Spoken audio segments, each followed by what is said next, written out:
Globalisasi memfasilitasi pertukaran internasional, memajukan ilmu pengetahuan, terutama dalam kemajuan telekomunikasi dan internet.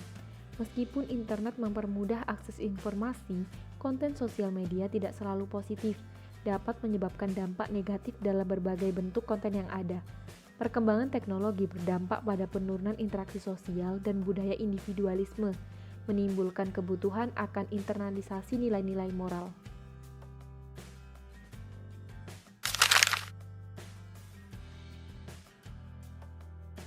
Observasi di Gubeng Kertajaya 9BT menunjukkan anak-anak mengalami penurunan dalam sopan santun dan jiwa sosial, terutama setelah terpapar konten kreator. Wawancara dengan orang tua menghasilkan data bahwa sebagian besar merasa anak-anak mereka terpengaruh dampak negatif oleh konten kreator, menyebabkan penurunan moral.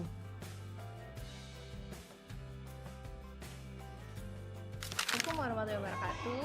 Kami dari mahasiswa Universitas Airlangga akan memberikan beberapa pertanyaan terkait degradasi moral.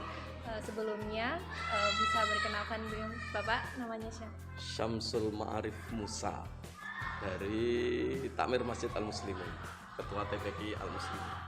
Iya. Yang sama sore Ibu. Jadi kita mau bertanya tentang moral anak itu. Jadi Ibu Ani.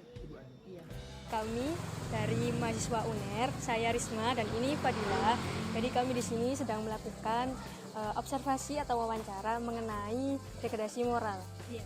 Generasi. Iya. Ya, jadi di sini ingin menanyakan, menurut Bapak apakah ada perbedaan antara anak zaman sekarang dengan anak zaman dahulu? Sama sih sebenarnya. Jadi intinya sama. Jadi anak zaman dahulu, zaman sekarang juga sama. Perbedaannya juga ada sebenarnya. Jadi terkait dengan perilaku. Kalau moral itu sekali lagi ya sebenarnya tetap sama. Dulu ada yang nakal, sekarang juga ada yang nakal. Cuma perbedaannya kalau dulu itu nakalnya itu bisa bisa ditoleransi. Tapi menurut Ibu bagaimana kayak moral anak zaman sekarang anak dulu dengan zaman dulu? Kalau saya sih enaknya zaman dulu. Soalnya kalau zaman sekarang kan ada bantuan dari HP. HP terus televisi kan semakin canggih sekarang. Kalau zaman dulu kan enggak. Kalau zaman dulu kan kita kan cukup beritahu dalam pelajaran aja sudah cukup.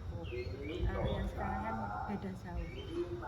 Ini yang ingin kami tanyakan kepada Ibu, apakah ada perbedaan antara anak zaman dahulu dengan anak zaman sekarang? Bagaimana menurut Ibu? Ada. Nah, kalau zaman dulu kan belum ada kayak teknologi kayak HP gitu kan nggak ada. Dari segi moralnya Ibu, ada perbedaan nggak anak zaman dulu sama zaman sekarang? Dari segi moral kayak sikapnya atau bagaimana? Iya, sangat beda. Itu masih etika itu masih terjaga. Kalau sekarang tuh kayak lebih cuek. Untuk Bapak sendiri, apakah Bapak menggunakan sosial media seperti Instagram, TikTok, atau Facebook? iya, saya gunakan untuk anak-anak. Ya pakai Facebook, pakai TikTok. Ya untuk anak-anak ngaji biasanya kita pakai ya. Jadi kalau anak-anak ngaji itu biasanya kita guyoni juga langsung kita masukkan ke TikTok. Jadi dia nanti akan mengerti pas ngaji itu dia juga lihat hasilnya. Dan itu nanti dia akan mengingat-ingat terus. Oh inilah bapaknya itu. Terkait hal itu, apakah Bapak pernah melihat konten kreator yang sekiranya menyimpang atau kontennya itu tidak pantas untuk dipertontonkan untuk anak-anak? Banyak sih ya, banyak. Kalau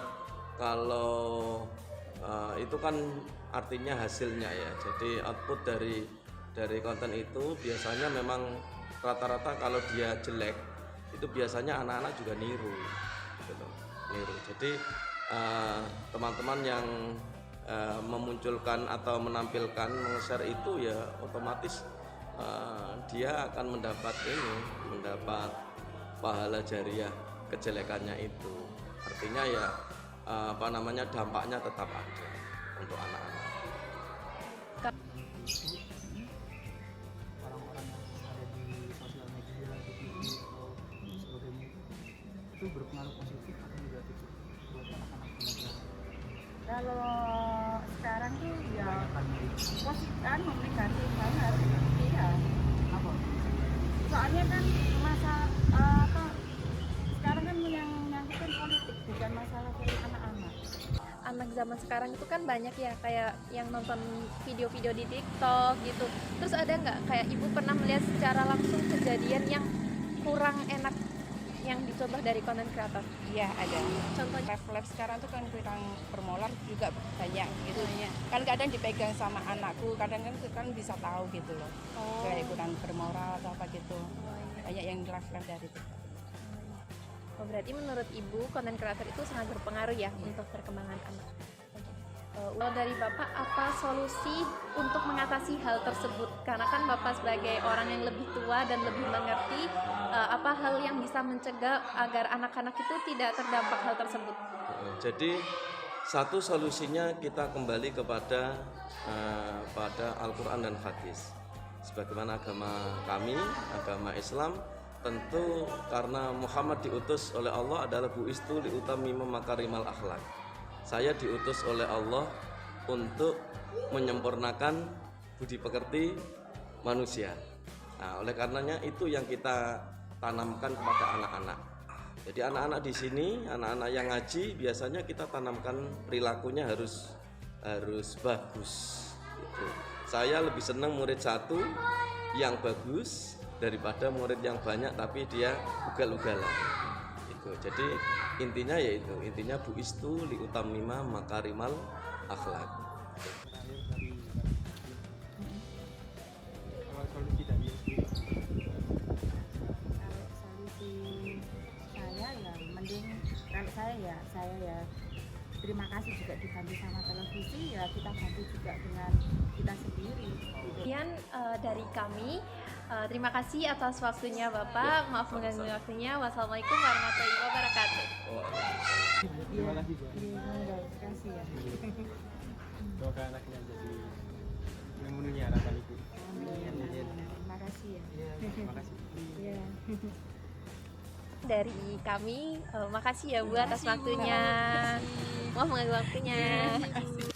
Anak-anak generasi Z lebih terpapar teknologi, cenderung menghindari interaksi sosial langsung, menyebabkan kurangnya komunikasi dan sosialisasi. Kehidupan modern menyebabkan penurunan attitude baik dan rasa hormat, terlihat di masyarakat, sekolah, dan rumah.